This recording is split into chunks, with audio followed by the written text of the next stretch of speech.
नमस्कार, मैं हूं निम्मी और आपका स्वागत है बिहार आवर में। स्वतंत्रता जो कि अमूल्य है, जिसे हासिल किया जाता है। न जाने कितने ही लोगों ने अपने बलिदान दिए जिसके बाद हमें ये स्वतंत्रता मिली है। आज हम बात करने जा रहे हैं एक ऐसी घटना के बारे में जिसने कितने ही लोगों को प्रेरित किया कि उठो और देश की आज़ादी के लिए लड़ो। यूं तो इतिहास में बहुत सारे बलिदान हुए हैं, मगर एक ही जगह पर इतने सारे लोगों का बलिदान एक ही तीरथ में हुआ है। जी हाँ, हम बात कर रहे हैं जलियांवाला बाग हत्याकांड की। भारत के पंजाब प्रांत के अमृतसर में स्वर्ण मंदिर के निकट जलियांवाला बाग में 13 अप्रैल 1919 बैसाखी के दिन हुआ था। रोलेट एक्ट का विरोध करने के लिए एक सभा हो रही थी, जिसमें जनरल डायर नामक एक अंग्रेज ऑफिसर ने अकारण उस सभा में उपस्थित भीड़ पर गोलियां चलवा दी, जिसमें 400 से अधिक व्यक्ति मरे और 2000 से अधिक घायल हुए। अमृतसर के डिप्टी कमिश्नर कार्यालय में 484 शहीदों की सूची है, जबकि जलियांवाला बाग में कुल 388 शहीदों की सूची है।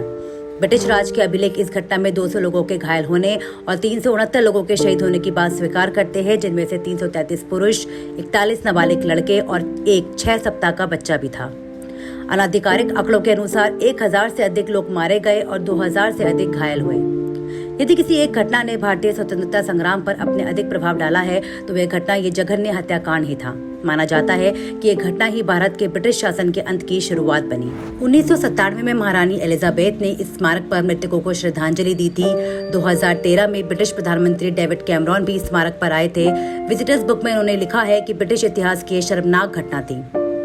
ऐतिहासिक दिन 13 अप्रैल 1919 को बैसाखी का दिन था। बैसाखी वैसे तो पूरे भारत का एक प्रमुख त्योहार है, परंतु विशेषकर पंजाब और हरियाणा के किसान सर्दियों की रबी की फसल काट लेने के बाद नए साल की खुशियां मनाते हैं। इसी दिन 13 अप्रैल 1699 को 10वें और अंतिम गुरु गोविंद सिंह ने खालसा पंथ की स्थापना भी की थी। इसलिए बैसाखी पंजाब और आसपास के प्रदेशों के लिए एक सबसे बड़ा त्योहार है और सिख इसे सामूहिक जन्म दिवस के रूप में भी मनाते हैं। अमृतसर में उस दिन एक मेला सैकड़ों साल से चलता आ रहा था, जिसे उस दिन भी हजारों लोग दूर दूर से आए थे। क्या थी अंग्रेजों की मंशा? प्रथम विश्व युद्ध में भारतीय नेताओं और जनता ने खुलकर ब्रिटिशों का साथ दिया था। 13 लाख भारतीय सैनिक और सेवक यूरोप, अफ्रीकी और मिडिल ईस्ट में ब्रिटिशों की तरफ से तैनात किए गए थे, जिनमें से 43,000 भारतीय सैनिक युद्ध में शहीद हुए थे। युद्ध समाप्त होने पर भारतीय सेना और जनता ब्रिटिश सरकार से सहयोग और नरमी के रवैये की आशा कर रही थी, परंतु ब्रिटिश सरकार ने मॉन्टेगो चेम्सफोर्ड सुधार लागू कर दिए, जो इस भावना की विपरीत थे। लेकिन प्रथम विश्व युद्ध के दौरान पंजाब के क्षेत्र में ब्रिटिशों का विरोध कुछ अधिक बढ़ गया था, जिसे भारत प्रतिरक्षा विधान लागू करके कुचल दिया गया था। उसके बाद 1917 में एक ब्रिटिश जज सिडनी रॉलेट की अध्यक्षता में एक सेडिशन समिति नियुक्त की गई, जिसकी जिम्मेदारी से अध्ययन करना था कि भारत में विशेषकर पंजाब और बंगाल में ब्रिटिशों का विरोध किन विदेशी शक्तियों की सहायता से हो रहा था। इस समिति के सुझावों के अनुसार भारत प्रतिरक्षा विधान का विस्तार करके भारत में रॉलेट एक्ट लागू किया गया था, जो आजादी के लिए चल रहे आंदोलन पर रोक लगाने के लिए था, जिसके अंतर्गत ब्रिटिश सरकार को और अधिक अधिकार दिए गए थे, जिसमें वे प्रेस पर सेंसरशिप लगा सकती थी, नेताओं को बिना मुकदमे के जेल में रख सकती थी, लोगों को बिना वारंट के गिरफ्तार कर सकती थी, उन पर विशेष ट्रिब्यूनलों और बंद कमरों के बिना जवाबदेही हुए मुकदमा भी चला सकती थी। इसके विरोध में पूरा भारत उठ खड़ा हुआ था और देश भर में लोग गिरफ्तारियां दे रहे थे। गांधी जी तब तक दक्षिण अफ्रीका से भारत आ चुके थे और धीरे धीरे उनकी लोकप्रियता भी बढ़ रही थी। उन्होंने रॉलेट एक्ट का विरोध करने का आह्वान भी किया, जिसे कुचलने के लिए ब्रिटिश सरकार ने और अधिक नेताओं और जनता को रॉलेट एक्ट के अंतर्गत गिरफ्तार कर लिया और कड़ी सजाएं भी दी। इससे जनता का आक्रोश बढ़ा और लोगों ने रेल और डाकतार संचार सेवाओं को बाधित किया। आंदोलन अप्रैल के पहले सप्ताह में अपने चरम पर पहुंच रहा था। लाहौर और अमृतसर की सड़कें लोगों से भरी पड़ी थी। करीब 5000 लोग जलियांवाला बाग में इकट्ठा थे।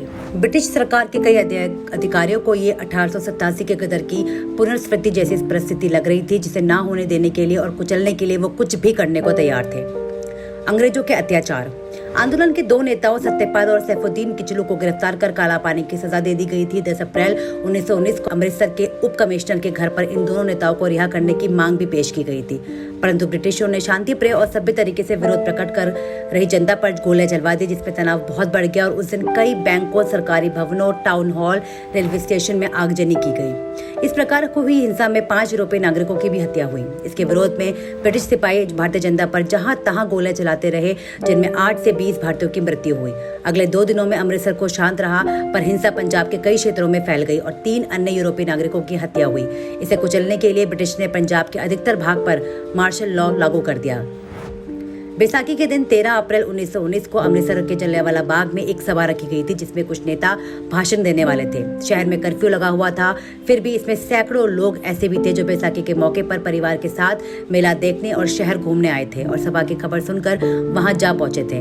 जब नेता बाग में पड़ी रोड़ियों के ढेर पर खड़े होकर भाषण दे रहे थे, तभी brigadier general Reginald Dyer 90 British सैनिकों को लेकर वहां पहुंच गए। उन सब के हाथों में भरी हुई राइफलें थी। नेताओं ने सैनिकों को देखा तो उन्होंने वहां मौजूद लोगों से शांत बैठे रहने के लिए कहा।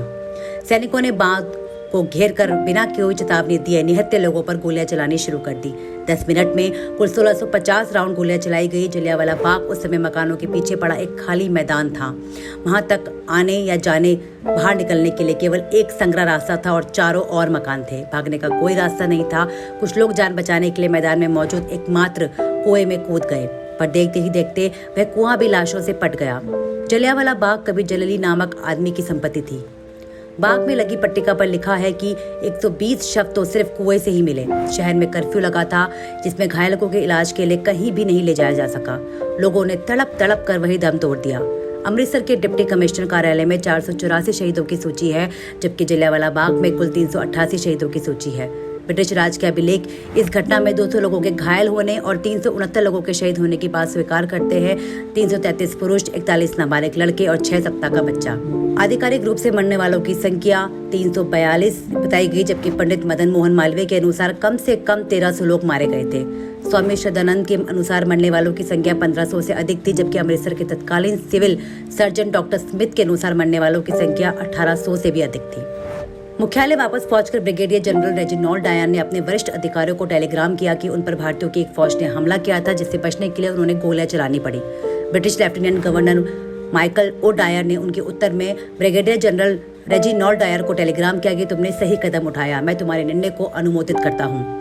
फिर lieutenant governor Michael O'Dwyer ने अमृतसर और अन्य क्षेत्रों में मार्शल लॉ लगाने की मांग की, जिसे वाइसराय लॉर्ड चैम्सफोर्ड ने स्वीकृत कर दिया। इस हत्याकांड की विश्वव्यापी निंदा हुई, जिसके दबाव में भारत के लिए secretary of state Edwin Montagu ने 1919 के अंत में इसकी जांच के लिए हंटर कमीशन नियुक्त किया। कमीशन के सामने ब्रिगेडियर जनरल रेजिनॉल्ड डायर ने स्वीकार किया कि वो गोली चलाकर लोगों को मार देने का निर्णय पहले से ही तय करके गए थे और वे उन लोगों पर चलाने के लिए 2 तोपें भी ले गए थे।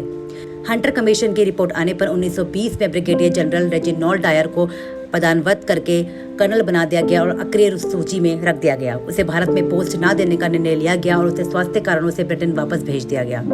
हाउस ऑफ कॉमन्स ने उसकी निंदा प्रस्ताव पारित किया और 1920 में ब्रिगेडियर जनरल रेजिनॉल्ड डायर को इस्तीफा देना पड़ा। 1927 में प्राकृतिक कारणों से उनकी मृत्यु हो गई, लेकिन अक्टूबर 1995 में इसे अलग अलग जला बना दिया गया।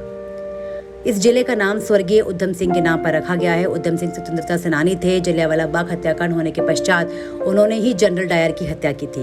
इस हत्याकांड की जांच के लिए कांग्रेस ने मदन मोहन मालवीय की अध्यक्षता में एक समिति नियुक्त की थी। गुरुदेव रविंद्रनाथ टैगोर ने इस हत्याकांड के विरोध स्वरूप अपनी नाइटहुड को वापस कर दिया। आजादी के लिए लोगों का हौसला ऐसी भयावह घटना के बाद भी पस्त नहीं हुआ, बल्कि सच तो यह है कि इस घटना के बाद आजादी हासिल करने की चाहत लोगों में और जोर से उफान मारने लगी। हालांकि उन दिनों संचार और आपसी संवाद के वर्तमान साधनों की कल्पना भी नहीं की जा सकती थी, फिर भी यह खबर पूरे देश में आग की तरह फैल गई। आजादी की चाह न केवल पंजाब बल्कि पूरे देश के बच्चे बच्चे के सिर चढ़कर बोलने लगी। उस दौर के हजारों भारतीयों ने जलियांवाला बाग की मिट्टी को माथे में लगाकर देश को आजाद कराने का दृढ़ संकल्प लिया। पंजाब तब तक मुख्य भारत के कुछ अलग चला करता था, परंतु इस घटना से पंजाब पूरी तरीके से भारतीय स्वतंत्रता आंदोलन में सम्मिलित हो गया। इसके फलस्वरूप गांधी ने 1920 में असहयोग आंदोलन प्रारंभ किया। जब जलियांवाला बाग में यह हत्याकांड हो रहा था, उस समय उधम सिंह वहीं मौजूद थे और उन्हें भी गोली लगी थी। उन्होंने तय किया कि इसका बदला वह लेंगे।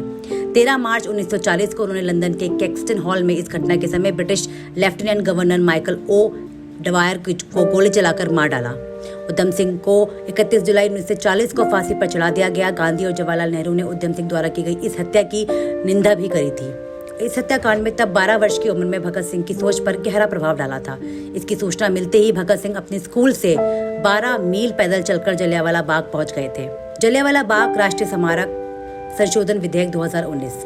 केंद्रीय संस्कृति मंत्री प्रहलाद सिंह पटेल ने बिल पेश करते हुए कहा है कि जलियांवाला बाग एक राष्ट्रीय स्मारक है और घटना के वर्ष 2019 में 100 साल पूरे होने के अवसर पर हम इस स्मारक को राजनीति से मुक्त करना चाहते हैं।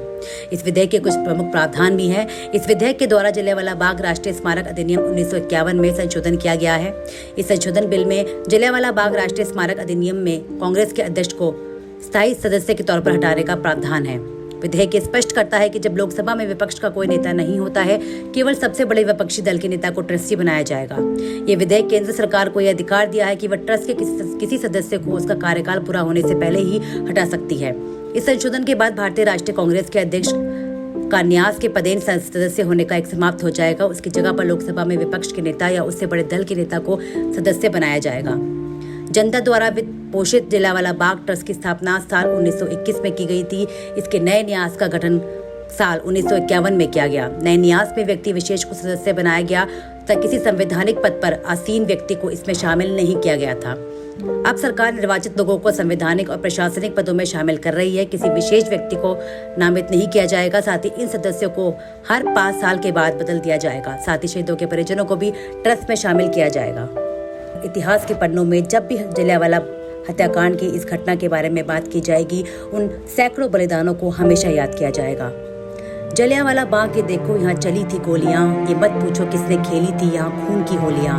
एक तरफ थी बंदूक दंदन, एक तरफ थी टोलियां, मरने वाले बोल रहे थे इनकलाब की बोलियां। यहाँ लगा थी बहनों ने बाजी अपने जान की, इस मिट्टी से तिलक करो, ये धरती है बलिदान की। धन्यवाद।